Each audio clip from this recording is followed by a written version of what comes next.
What would you like to do if money were no object? How would you really enjoy spending your life? Forget the money.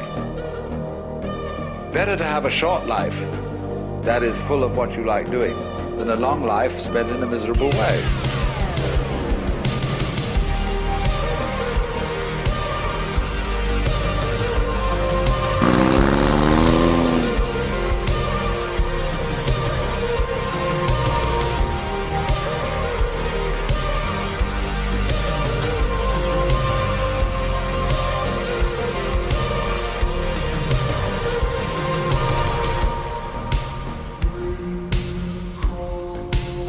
If you say that getting the money is the most important, you will spend your life completely wasting your time.